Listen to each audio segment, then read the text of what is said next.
Attachment attachment డిటాచ్మెంట్తో ఎలా ఉండాలి అంటే నేను దీనికి కూడా ఒక మంచి ఎగ్జాంపుల్ ఇస్తాను. ప్రతి ఒక్క వ్యక్తి ఎలా ఉంటారంటే మన ఫ్యామిలీలో ఇన్వాల్వ్ అయిపోతారు.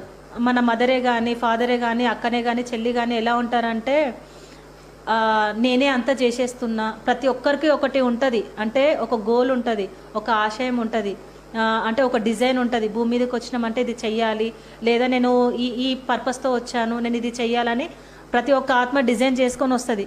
కానీ ఏంటంటే ధ్యానంలో లేని వాళ్ళకి ఏం తెలియదు. కొంతమంది డిపెండ్ అయి ఉంటారు, మనం తెలుసుకుంటాం కాబట్టి అలర్ట్గా అవేర్నెస్గా ఉంటాం. అయితే మన ఫ్యామిలీలో కానీ కొంతమంది ఏం చేస్తారంటే నేను లేకపోతే ఏం జరగదు, నేనే అన్నీ చెయ్యాలి. ఒకవేళ ఆ మనిషి అన్ని రెస్పాన్సిబిలిటీస్ అన్నీ మీద తీసుకొని చనిపోయినా కూడా ఆత్మ అంత తొందరగా పైకి వెళ్ళదు. ఆ శవం చుట్టూ ఆ మనుషుల చుట్టూ తిరుగుతూ ఉంటుంది, అంటే అటాచ్మెంట్ తోటే ఉంటుంది.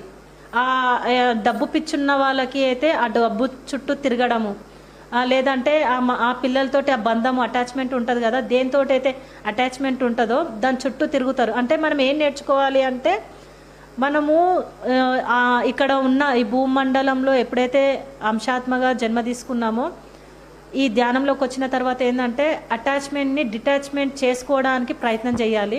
అంటే బంధాలని అనుభవించాలి, కానీ అది లేకపోతే నేను ఉండలేను. అదే అంటే ఒక స్టేజ్, ఏదైనా మనకు శాశ్వతం కాదు, ఎప్పుడైనా అన్నీ వదులుకొని పోవాల్సిందే. ఒక జ్ఞానం ఉండాలి, ఎలా అంటే ఇది శాశ్వతం కాదు, ఏ వ్యక్తులు మనకు శాశ్వతం కాదు, ఎప్పుడైనా వదిలిపెట్టి వెళ్ళిపోవాలి అనే జ్ఞానం మనకు తెచ్చుకోవాలి.